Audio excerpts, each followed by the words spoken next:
Hi, and welcome to Watch It Played. My name is Rodney Smith, and in this video, we're going to learn the 2 to 5 player game Ticket to Ride Legacy, Legends of the West, designed by Rob Davio, Matt Leacock, and Alan R. Moon, and published by Days of Wonder, who helped sponsor this video. In the late 19th century, rail systems spread out to connect towns and cities across America, and you're ready to take your new train company to the heights of success as you attempt to expand your tracks from the East Coast to the West Coast. Based on the best-selling Ticket to Ride, here you and the other players will compete over a series of 12 connected games that will tell the story of your efforts to grow a successful train company. You'll want to play with the same group of players because you'll be making permanent changes to the game and even its rules as you progress through the unfolding story it presents. In this video, I'll be teaching you everything you need to know to play your first game, avoiding any of the hidden elements you'll discover later, so you can watch with confidence knowing that none of the surprises will be spoiled here. With that in mind, join me at the table and let's learn how to play. When you first open the box, you'll find this sheet on top which explains how to organize the contents underneath. So let's go through its steps together. And you can start by pulling the cover off of this large deck box. I've already organized its contents, but let me explain how this is done. You'll find a wrapped story deck here, and you can remove the wrapping, but do not shuffle or look through its contents. You never examine this deck until the game instructs you to. You'll find 2 other decks that you can unwrap and organize behind their related dividers, as I've already done here. The first divider is for the train deck, which contains every card showing this back. Behind that, you'll find the section for tickets, which are the cards with this back, followed by the events, which all have these matching green backs. Next up, we have the storeroom. Here, you put this caboose card and the 5 cards labeled as company bonuses, and this booklet of bank slips. This divider is for the postcards. Make sure you do not look through or shuffle these. They're in a preset order. Finally, you'll find the dead letter office. Nothing starts the game behind this divider. You'll keep all of these in the deck box, and the included foam just helps ensure that the cards stay upright and in place. Looking at the rest of the box, you'll find this tray on top, and we'll just remove the rule book for now. Here, you'll find these 5 map pieces that you'll use for the first game, but do not examine anything under this black cover sheet. In the rest of the box, you'll find a series of items, including the coin tokens and the various colored trains separated by their 5 different colors. Do not open what are known as these frontier boxes or this conductor's box until instructed by the game. Before your first game, have each player pick one of these boxes matching the color of train you want to manage. I'll pick blue. You then record your name at the top of the box here. Then, from the storeroom, find the company bonus card that matches your chosen company. You'll add this to your box, opening the flap here. Your box has 2 sides. The side with a flap is known as your office, and the side with a slit at the top is known as your vault. You'll be told to add items to these different sections throughout the campaign. We'll assume we have 3 players in our game who chose these companies. You now collect the caboose card from the storeroom and randomly give it to one of the players, adding it to their office. Okay, with that tour of the box complete and the companies picked, we're ready to set up the first game. Begin by assembling the 5 map pieces into a game board so that when you're done, it looks like this. Now, it's an odd shape, but I'd say that suggests that the board might grow over the course of the campaign. Nearby, you'll create a supply of the game's included coins, which I've organized into some trays that I have.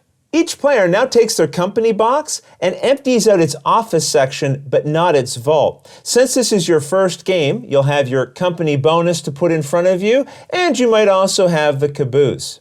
In future games, you may have other cards to take from your office as well, so just keep that in mind. Every player now collects a value of $5 in coins from the supply, and the number of coins you have is public information. And you can always make change with the general supply anytime you like. Now collect the deck of train cards from the box, which have this back, and from it, find the 6 that show newspapers. Using this chart from the rulebook, you'll only keep a number of these based on your number of players. In our 3-player game, we keep 4, returning the rest to the storeroom section of the deck box. The ones you kept are then shuffled into the train deck, and after they've been thoroughly mixed, you'll set this deck into a central area. From the deck, you now deal each player a hand of 4 cards, and another 5 cards are dealt face up into a row. If a newspaper is dealt to the row or to any of the players, for example, we have a player here with a newspaper card, those newspapers are revealed and collected, and then replacements are dealt to those players and/or to the row. You then reshuffle the newspapers that were collected back into the deck. Now, among the train cards are locomotives. Locomotives look like this. They have a multicolored background and this multicolored symbol in their various corners. If there are 3 or more of these in the face-up row, that row is collected and set into a face-up shared discard pile beside the deck. And then a new row of 5 cards are drawn. And you would repeat this until there are fewer than 3 locomotives in the display, like we see here. Now collect the ticket cards from the deck box, shuffling and dealing 4 of them to each player. You can always examine your own tickets, but keep them a secret from the other players. And after looking them over, you must keep at least 2 of them, but you may choose to keep 3 or all 4 if you like. Each ticket shows a route you can complete during the game to earn money at the end, and we'll learn how this is done later. Any ticket you have but don't complete by the end of the game will cost you money. And some tickets, like this one, will have text at the bottom, but that text is ignored in the first game. You also ignore these symbols showing on the right side of the tickets. Their purpose will be revealed later as well. Remember, you must keep at least 2 tickets, but any you decide not to keep are set unseen on the bottom of the ticket deck, which is then put into the space for it here on the board. In later games, it's possible, though unlikely, that there won't be enough tickets in the deck to deal each player 4. In that case, just deal as many as you can so that each player has an equal amount. And in a case like that, each player is only required to keep 1 ticket, but can still keep more if they want. Next, take the story deck from the box, and remember, you're not allowed to look through this deck. Instead, you now reveal 1 card from the top at a time, reading the front and back side out loud. The first card is just a cover, so you can ignore it. But the next one provides you with some story to read, and then you flip it over and you read the other side as well. You'll continue reading cards like this, front and back, 1 at a time, until you come to a pause card like we see here. Unless you're told otherwise, cards you've read from the story deck can be put into the dead letter office area of the box afterwards. Now go to the events section of the deck box, which you'll find here behind the green divider. From this area, you'll collect all of the event cards, pulling them from the deck box and shuffling them into a face-down pile onto the space for them here on the board. Now each player looks at the back of their company box and checks the row for the current year of the game. This will be the top row in the first game, but if you need a reminder, you'll see the year printed at the top of the pause card from the story deck. The current year row will tell you how many plastic trains in your color that you start the game with, so 20 in this case. Collect these from the box to set in front of yourself, leaving any extras in the box. The player who had the caboose card in their company box will be the first player, but if that player had to sit out for a game, you just give the caboose to a random player to start. And that's the setup. In Ticket to Ride Legacy, Legends of the West, players will compete to earn the most money by completing objectives, fulfilling tickets, and having as few trains as possible in front of themselves when the game ends. At the end of a game, the player who earned the most dollars wins. The full campaign is played over 12 individual games, and the player with the most dollars at that time will win overall. That said, there are several possible objectives that we're not aware of yet. This is because there are various gaps in the rulebook, and as you play, these will be filled with stickers as the game provides them. And as these new rules are introduced, you'll follow them for future games. Here, we'll just learn the rules for your very first game, so let's get started. The game is played over a series of turns, starting with the first player, the one with the caboose card, and going clockwise around and around the table. And on your turn, you complete one of 3 possible actions. So let's go through each of them, starting with claiming a route. To do this, you play a set of cards from your hand matching the color and number of spaces between two cities. Cities are the named circles on the board. So for example, if I wanted to claim the route from Atlanta to Savannah, I'd have to play 2 cards showing green trains. Then I'd get to place 2 of my plastic cars onto those spaces. After claiming a route, you put the cards you played into the shared train discard pile. On a turn, you can only claim a single route with no other cities between them. So even if I had had 2 red trains in my hand, I couldn't also claim this route during the same turn that I claimed this one. I'd have to wait for a future turn. Also note, you never have to connect routes together. On a future turn, I could claim this route over here if I wanted to. And if you have any of these multicolored locomotive cards in hand, they act as a wild and can be used in place of any other card. So another way to have completed this route would have been to play a locomotive and a green train, or even 2 locomotives. Some routes are made up of gray spaces, and that means you can claim it with any set of matching trains and/or locomotives. What's important to realize is that the colors on the board indicate the cards you must play to put your trains on them. It doesn't matter that your train pieces don't match the spaces they're going into.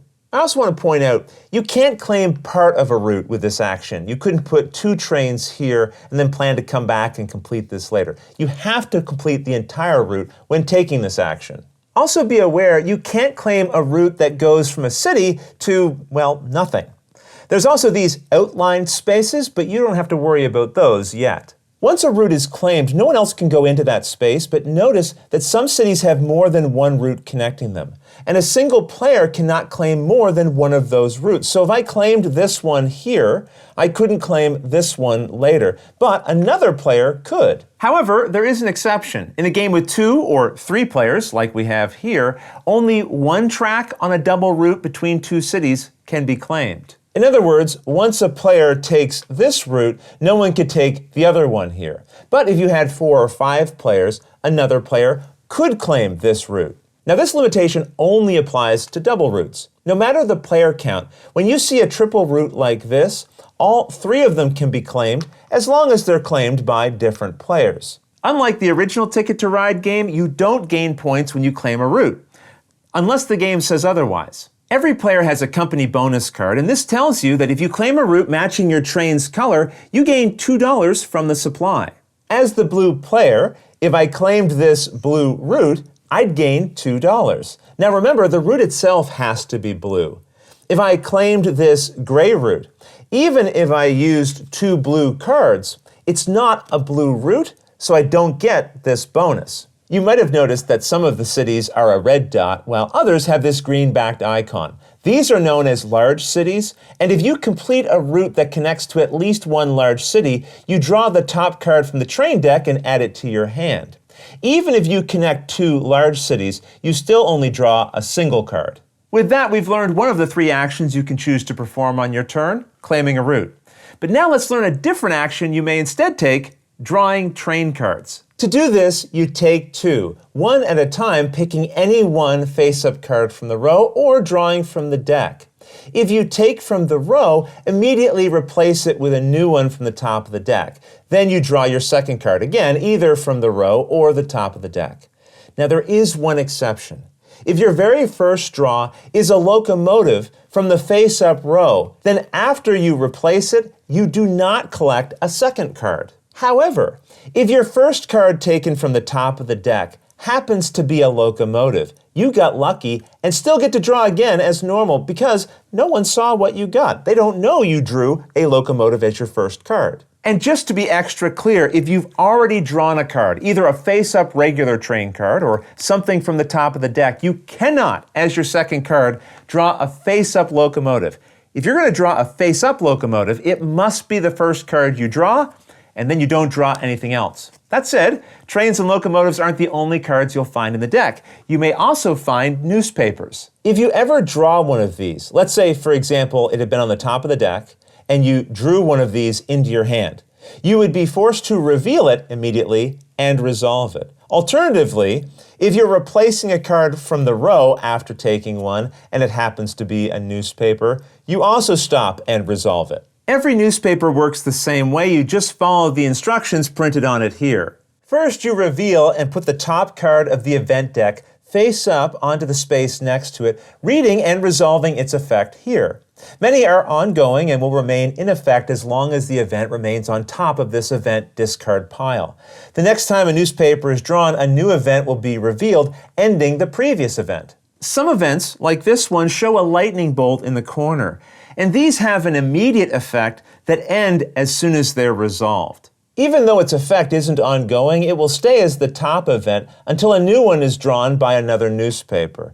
And you don't have to worry about this deck running out, because there's a reason it won't that you'll discover when you play. Either way, after drawing a newspaper and revealing the new event, you discard the newspaper and draw a replacement for it. If you were drawing a card from the top of the deck and you gained a newspaper, you'd immediately reveal and resolve it, revealing a new event.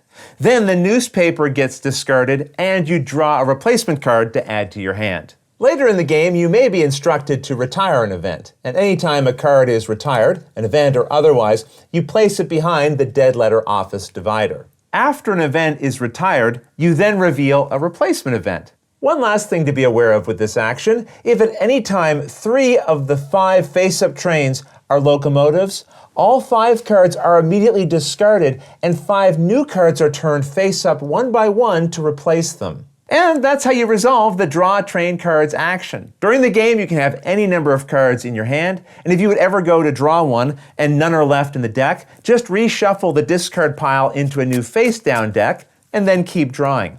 On the other hand, in the very rare case that there are 8 or fewer cards in the deck and discard pile combined, you cannot take the draw train cards action and instead must either claim a route or perform the other action we have yet to discuss, drawing tickets, which we'll learn about right now. With this action, you draw 3 tickets from the top of the deck. You then examine them and must keep at least 1, but you can keep 2 or all of them if you like.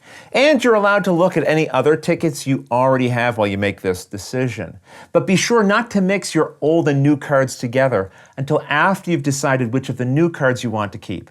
You can't use this action to discard old tickets that were already in your hand previously. That said, any newly drawn cards you decide not to keep are put onto the bottom of the ticket deck. Soon we'll see why these tickets are important and why you may or may not want certain ones. And there's no limit to how many tickets a player can have, but if you want to take this action and there are fewer than 3 tickets left in the deck, just draw as many as you can. Once the ticket deck runs out, then you can't take this action anymore. All right, after a player has chosen one of the 3 possible actions, either claiming a route, drawing train cards, or drawing tickets, it's the next player's turn in clockwise order. And you'll continue like this until the number of trains a player has in front of them is 2 or less at the end of their turn. Then each player, including them, gets 1 more turn and the game ends. At that point, the players total their scores and determine a winner. To do this, pull out the pad of bank slips from the storeroom area of the deck box and have each player collect a sheet from it. In the top corner, record the current year, and then record the total value in coin tokens you've collected, in this case, 17. Now count how many trains are left in front of you and compare that against this chart, recording the related value into the space here. This means the fewer trains you have left over at the end of a game, the more dollars you'll earn. Now reveal the tickets you collected during the game and check to see which ones you completed. Every ticket will show 2 cities, and you now check to see if you can draw a continuous path of trains in your color from one of those cities to the other, in this case from Knoxville to Savannah. The route doesn't need to be efficient, the 2 cities just have to be connected. For example, here I have to connect Knoxville to Savannah, and I satisfy that condition following these blue trains here. For each ticket you fulfill, you gain the points showing on it, and you add those to your score. If you didn't connect the cities shown on a ticket you have, you lose that number of points like you're seeing here. This is why you may not want to keep certain ticket cards when you draw them. You may believe they'll be too hard to complete. Fail to complete enough tickets, and you might even end up with a negative ticket score overall. Either way, with your values recorded, total them, putting that final total here, and just know your final score can't be negative. If it is, just record it as $0 instead. The player with the highest total wins the game. If there's a tie, the tied player who completed the most tickets wins. And if there's still a tie, the tied player who went later in the turn order wins. Now, using that ranking, the player who came in last now gains the caboose card and adds it to their office. Now the player who gained the caboose chooses any one event in the discard pile, shows it to everyone, and then retires it, putting it in the dead letter office section of the deck box. That event won't appear in future games. In the rare case that the event discard pile is empty when you would get to this step of the game, then no event is retired in that case. Now check the pause card of the story deck, flip it over, and read anything there. We won't flip it to avoid spoiling any surprises. Now each player adds their bank slip into their vault. You'll notice that your company box has a space to the right of the year that you just played. If you want to play the campaign so that everyone knows each player's score from game to game, you can record your dollar scores here as you go along. But if you'd rather keep the ongoing scores a mystery until the end of the game, you can choose not to fill these in, relying on the bank slips to provide the scores at the end of the campaign. You can now clean up the game to come back to it later when you're ready to play again, or start the next game right away. And as I mentioned earlier, you'll want to play the campaign with the same group, but if someone has to miss a session, the campaign will provide a score for each game a player missed, which will be explained as you get further into the campaign. As you play, you may see symbols that haven't been explained yet.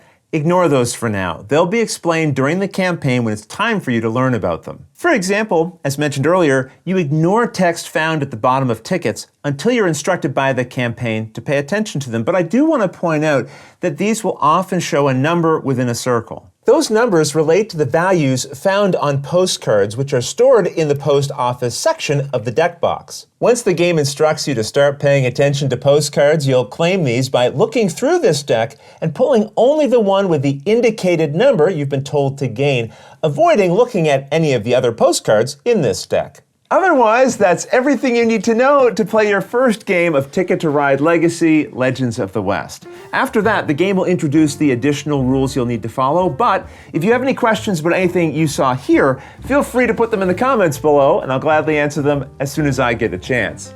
You'll also find forums for discussion, pictures, other videos, and lots more over on the games page at Board Game Geek, and I'll put a link to that in the description below. And if you found this video helpful, please consider giving it a like, subscribing, and clicking that little bell icon so you get notification anytime we post a new video. And if you'd like to support us directly, you can join our Patreon team, which I'll have linked below. But until next time, thanks for watching.